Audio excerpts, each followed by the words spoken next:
Welcome to Real Money Talks. Real strategies from the moneymakers and the world changers that you can use to make millions, keep those millions, multiply your wealth, and build your team.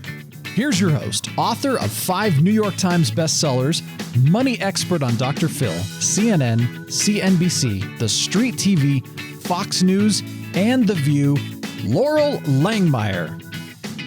Hi, welcome back to Laurel's Real Money Talks, where we teach you how to make money, how to keep money, how to invest money, how to learn to do it with a team, and very alternative strategies. So every week we have someone on from money, marketing, sales, finance.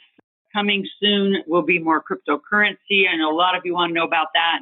And a really, really big one, which is a global cannabis fund. So stay tuned. Lots of conversations coming up on Laurel's Real Money Talks. Today, though, we're going to talk about what every one of you need if you want to make money, which is customers. So how do you acquire a customer? So with me today is Martha Hanlon, dear friend, longtime instructor of our Big Table, our community member. So let's start, Martha, just with some introductions and tell them how amazingly fabulous you are. Well, thank you. What a fabulous way to start our question. So, Laurel, you and I have known each other since 2004. I did one of your very first tables together. I've facilitated and taught up there, I think, since 2006. And on my own, I have a business called Wide Awake Business.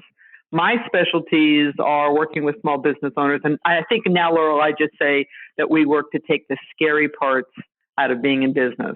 And much of the scary part is marketing, sales, business development, team development. How do small businesses go about doing that? And so that's some of my background. I got an MBA from one of those big schools called Wharton, and I've been out on my own working in small businesses of my own making since 2002.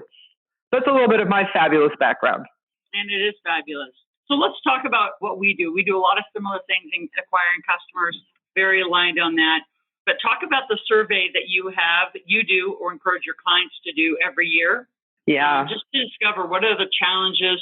And I know you've done this yourself. So I have 2 questions. Why do a survey? And the other part is, what were your findings for this year? That's great.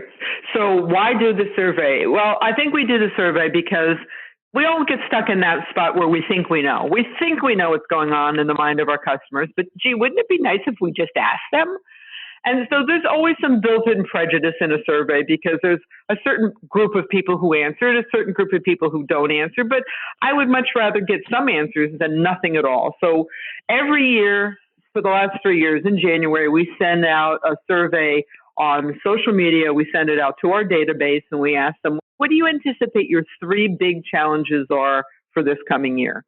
And the answers for 2018, frankly, are just about the same that we've seen in the last couple of years. And that is the number 3 biggest challenge is I don't have enough time. What a surprise. Number 2 biggest challenge is I don't have enough customers. And the number 1 answer, the number 1 thing that they believe will be their biggest challenge in 2018 is themselves, which always frightens me because of all 3 of them, that's the trickiest, but it's also the one that should be the easiest for us to step up and manage. As you say, act the part until, fake it till you make it. Yeah, act as if you're amazing. What's interesting about those as well, though, is that them knowing that they're going to be in their own way. And then time, because time, we all have the same clock. So, as I say, if you don't have time, it's usually you don't have the team or the right team because you're consistently being consumed by menial tasks. And yet they're not tasks that don't need done. I think that's the other part that, we constantly have to bring into this conversation. It all needs done. You just don't need to do it as the owner. I think that's just so pivotal for people to start shifting. Absolutely. Right. There are in the hierarchy of things that are critical to your business. As one of my clients said a couple of weeks ago, I finally understand what you're talking about. If I don't do these things, I die. I was like, yeah, that's a pretty good description of it. Don't do these things. These are critical. You don't do them, your business or you are going to die. The other things are important. Somebody else can do them. And some of the things are just housekeeping, and definitely other people can do them. And you see this every year. People have a hard time stepping up the team. And the question that I ask them is usually pretty simple. As an example, do you have a hard time picking up the phone and calling people and setting appointments? Yes, I don't like to do that. Okay, so if you paid someone $15 an hour, $17 an hour to make an appointments for you. Got someone who's good on the phone. They like to pick up the phone and call. And they set appointments for you. Would you show up for the appointment? And of course, everyone says yes. So go spend $15 to $17 an hour. How many hours is it possibly going to take in the course of a week for them to set appointments for you? 2 hours? How much money will you sell if you just sell one person something because you go to an appointment? So I think as we start thinking about where we spend our time, yes, we're all booked with stuff. And a lot of it, Laurel, this is the other one that kind of gets me. A lot of it is somebody else's agenda. It's not ours, email agenda, telephone call agenda, text message agenda. It's not our agenda. It's somebody else's. Yeah, you get some of that stuff under control. You don't have to work more hours. You just work smarter hours and do things that are more critical to your business as opposed to keeping your business tidy. I'd rather have a lot of money than a tidy business. Exactly. I'm okay with my desk looking like something exploded on it. It's okay. As long as there's a lot of money coming into the bank. Exactly. I know where the checkbook is. What makes money is customers. So given that one of the three was I don't have enough customers, talk about some of the marketing methods that are working right now. This changed drastically. And It has. And one of the things that you and I were talking about earlier is people are just over the moon about this idea that I'm going to get customers and build a nice sized database and they're all going to come running to me if I'm on Facebook. Facebook is a great example, and LinkedIn is another one, but the Facebook, let's start with, is a great example of something that's changed so completely. If anybody thinks that they're going to grow their business organically on Facebook, that's very like 2005.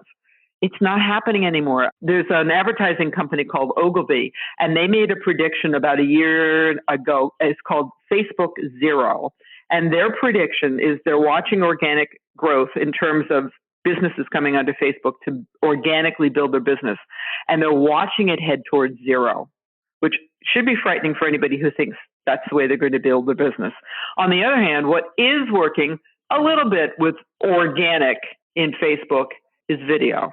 Video is the new king and queen and prince and princess in Facebook. And while it's working okay for organic, better than anything else in Facebook, purposeful videos, advertising, Facebook Live, those kinds of things that are used in a more purposeful way are working very nicely to get people off of Facebook, to follow you over to your offer, to opt in, so they're now your prospect and you can work to turn them into your customer. So that's something that's working pretty well right now. Facebook Live. Every Tuesday I do lunch with Laurel. Every 12 noon, I go live on Facebook and talk about whatever I want to talk about. Sometimes it's extremely high content. Sometimes it's just chatting about the new tax reform or new law or sessions, comment about, the cannabis world or the Super Bowl, whatever. But it's interesting. How do you get more traffic to those videos? I think is a lot of people's question, mine included. Yeah. So getting more people to the videos is first a function of starting to do them with some regularity so people can anticipate them, building the value of the content, giving them an opt-in, because it's nice that they're on the video. The second step is, of course, getting them off the video and get them into your world, because as long as Facebook owns them, Facebook owns them. You got to get them off. You got to get them into your world, and that's the offer. So people have not yet gotten super duper smart on how to use Facebook Live. So if you're doing live, and I know you are, you're not one of the billions of people, you're one of the thousands of people. So that's a step in the right direction. You've got a tool that has yet to be overused. I think the other way that you've got to get people into Facebook Live is a tried and true method in marketing, and that's you don't do one thing to get people to come to one thing. So you're sharing the fact that you're going to be on Facebook Live with your database. You're sharing it. Boosts aren't working too much. Ads are better. You can put an ad in that Facebook Live is going to be coming soon. So there are other methods such as that you can use to boost the number of people coming. Do it with some regularity. If you can do it almost like a TV program where people can start to anticipate what time you're going to be on, that's always better than just the randomness of, okay, here we come.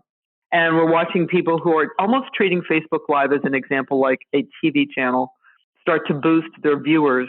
And then it's a function, as we talked about, of making a good offer so that someone's going to leave Facebook Live and say, man, I want what Laurel's talking about. I want that book. I want that tool. I want that whatever. and go in and get it. So now they're in your database. So those are some of the things that we're watching on Facebook. And then what about LinkedIn? What are you seeing over LinkedIn? Now they've been purchased, they've shifted. Yeah. So LinkedIn's frustrating, I think, for a lot of people right now. Microsoft, as most people know, acquired them a little over a year ago, and there's been tons of changes going on with LinkedIn ever since. They settle on a new algorithm and then they change it. They center on a new algorithm and then they change it.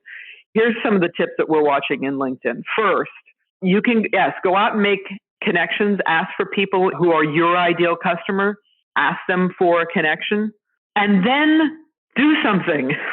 The trick with LinkedIn is most people ask for the connection or get asked for a connection. They accept it.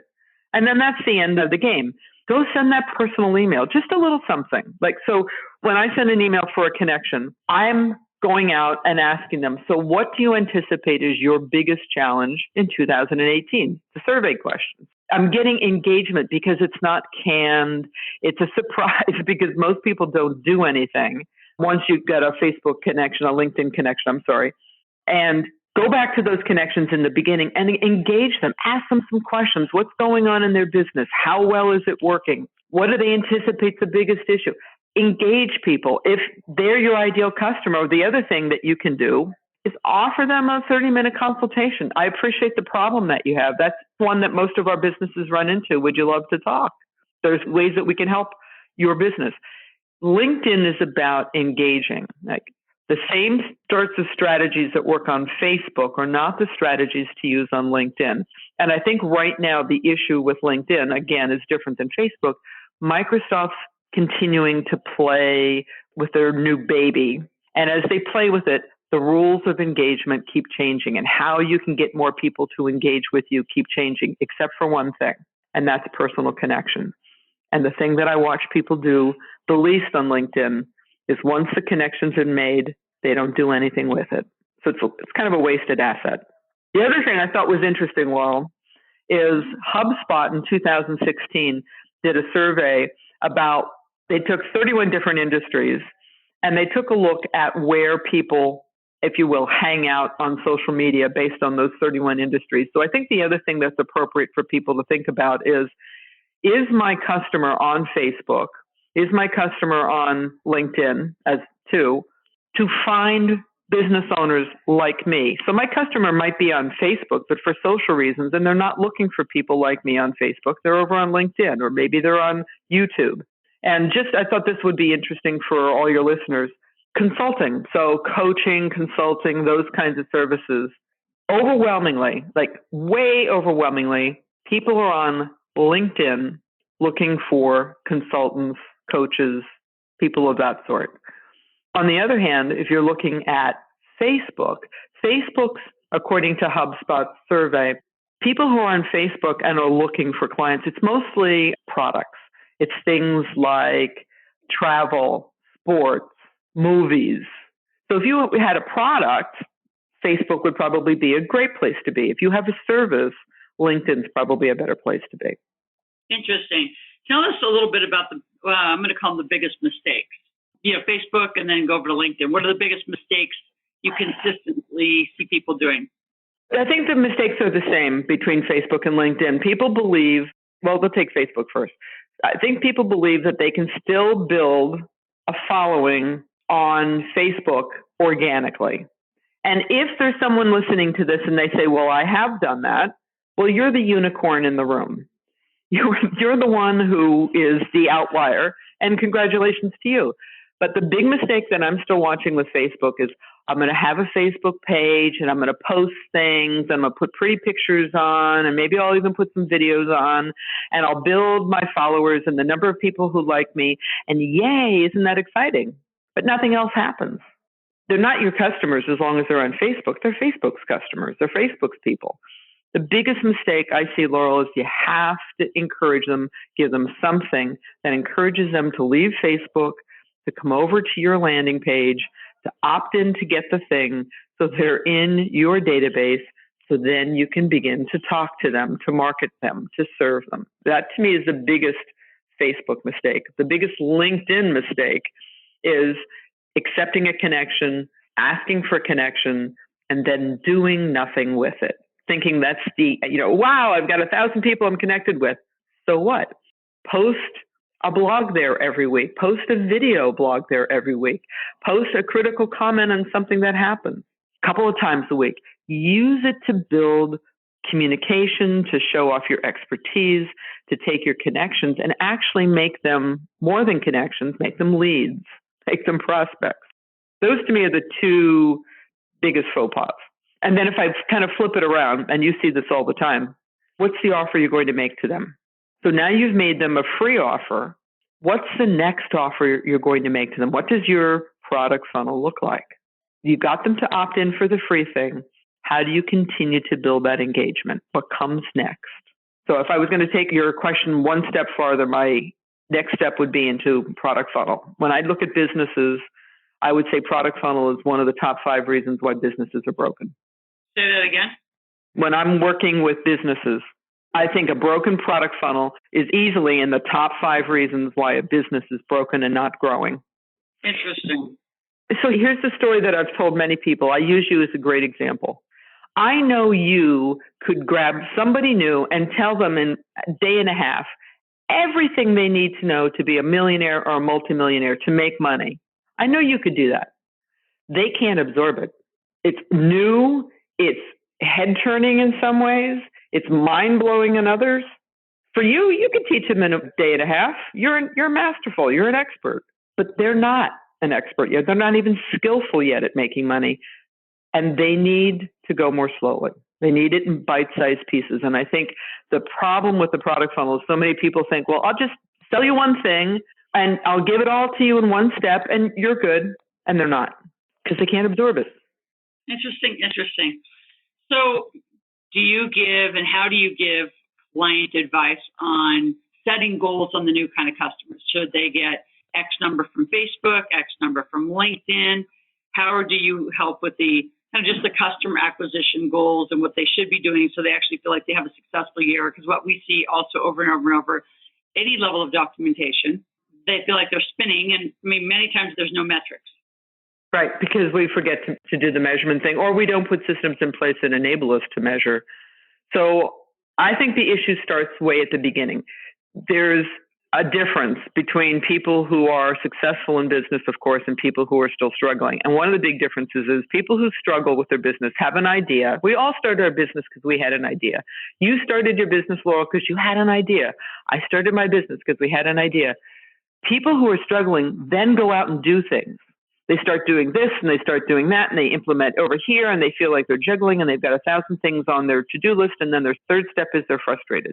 People who are successful have an idea and then they put a plan together. I remember years ago sitting in the back of the room with you at an event and you were doing something on your computer and I leaned over. It was, I don't know, maybe September, October. I leaned over and said, "What are you doing?"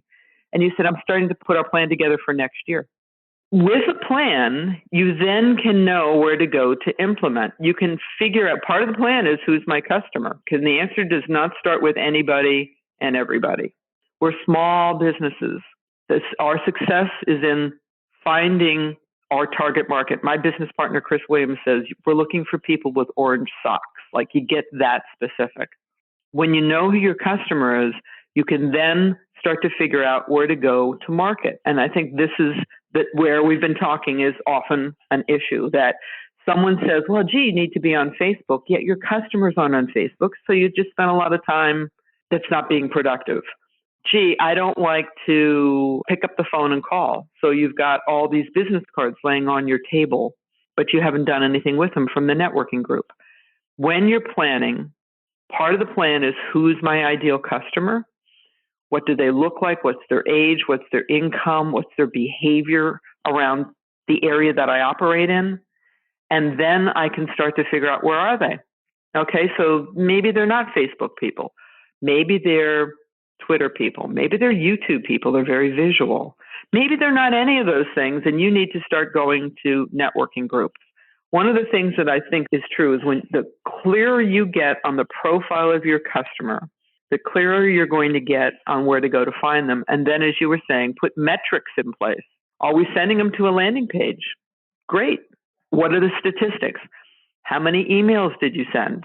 How many people clicked on the email? How many people went to the landing page? How many people did what you asked them to do? Follow the trail. The statistics are going to tell you so much stuff. Yeah, great. You put a website up. What's going on your website? Do you send people to it? What pages do they go look at? How long do they stay? If you send out emails, you send them on a Wednesday at noon, what are your results? What would happen if you sent them Wednesday at 3 p.m. or Tuesday at 4? Play around a little bit to find the sweet spot. And then when you find the sweet spot, no, it's going to be sweet for a little while, and you're going to come back and change because people change. And the thing that I wish they would do, Laurel, and they just don't, is when people change, they don't send you, they don't send me, they don't send anybody a little email saying, hey, Laurel, I've changed. And instead of doing this, could you do this? I'm not going to read my email anymore at 6 a.m. in the morning. Could you send it at 6 p.m.? So we've got to stay on top of it. And your customers tell you, they just don't tell you. So if you're going to put systems in place, put the analytics in place. Perfect. Let's talk about just 4 things, just some things like this year. I know you've talked about LinkedIn, Facebook very well, doing a survey, the connectivity, like you said, your clients are telling you what they want to do anyway, whether you're listening or not. So any other things to drive business this year? Because to me, I love you drive the marketing side. I drive that as well. But my metrics are all KPIs and money in the bank. That's the best metric. Right. Did you produce revenue? Did you produce margin? Or did you just have a busy year and you're exhausted? Right. In my business this year, we look every year about November and we say, all right, so this is our goal. And here are the 5 critical success factors that have to be in play every single day in order for us to hit that number. If one of those 5 critical success factors isn't in play, the odds of us hitting the number are slim to none. And for us this year, improving our ROI, our return on our investment, our gross profit, our net profit, I should say, is one of our goals. So as every business is looking at themselves, I love the fact that your metric is money in the bank. For some, it's money in their pocket. If they've got a team, it's not just the amount of money that the business makes, it's the money they put into their pocket. It's being courageous and asking the price for your services that you deserve. I was working with someone last week, one of the Live Out Loud clients, and she was asking $75 for a coaching session, and she's been a coach for 12 years. That's crazy. So you've got to get your prices to the right place, and then you can start having your metrics include things like how much money comes into the company at the bottom line after I've paid all my expenses, how much goes into my pocket, how much goes into my investment, so now my money can make money and I don't have to work so hard. When people have got the basic things out of the way and they're starting to really be serious about their business and they're really going to be serious about making money, they're going to manage the business to the metrics. They're going to manage the business to what the spreadsheet says, what the P&L says, what their cost of goods says, what their income says, Laurel. And I love that your metric is money in the bank. Yeah. Perfect. My other big one on the investing side, and I'm really pushing with so many students this year, is it's not just about getting the business done, it's getting the business done so successfully, there is money to invest. What are you doing to put new money to work? And I think it's a huge indicator of what really then is true wealth for those that are really after that millionaire game. I love it. You'll love this story. So I've got a house full right now of 13 family and relatives. Big Super Bowl people. They're all Philadelphia people. They're tired and hungover this morning. I have a 22-year-old nephew who just graduated from college, and he invested in cryptocurrency. And we're having a conversation last night about that versus the stock market versus he's working at a restaurant until he gets a job, and he's already looking at where can he go to make his money make money. Yeah, but that's pretty rare for someone new. And yeah. It is.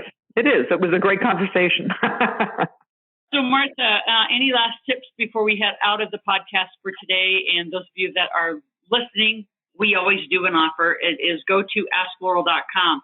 At asklaurel.com, you will find, you put in your name, phone number, and email. You can ask a question. You can make a request to talk to Martha directly. But that is the place we use to have that more intimate interaction with you around what you think is podcast. And what we know also, if you love the podcast, you take it viral and send it through your Facebook and LinkedIn channels and continue this conversation about money. But before we leave, one last word of advice. It doesn't happen just because. It happens because you plan it. And then you take the plan and you begin to execute and know the plan's going to change. But if you're going to do it without a plan, best of luck to you. Do it with a plan. Yep. That's my and do it with team members. Oh yeah, write it out and review it frequently, and you will be one of the 1% who succeeds because you have a plan, you review it, it's in writing, and you make adjustments as you go. It's not hard. Well, Martha, I appreciate your time today, and thanks for having me. You listen to Laurel's Real Money Talks, where we talk about money in every category and every corner of that conversation. So continue to join us. We are live every Thursday. We bring a podcast live, and it's first thing in the morning. So you should wake up to it and take it on a run, take it on a walk, take it on a drive. Stay tuned. Thanks for listening to the Real Money Talks podcast. Your host has been Laurel Langmeyer, author of 5 New York Times bestsellers, money expert on Dr. Phil, CNN, CNBC, The Street TV, Fox News, and The View. Want to learn more about off-Wall Street investing, tax strategies, and multi-million-dollar business strategies? Visit laurelsrealmoneytalks.com for past episodes, show notes, and resources. For some special wealth-building gifts only for Laurel's podcast listeners, visit laurelsrealmoneytalks.com/podcast gifts. Do you have a burning question for Laurel? Visit asklaurel.com to submit your question, and it may just be covered on a podcast episode. So stay tuned and be sure to subscribe to get new episodes every week.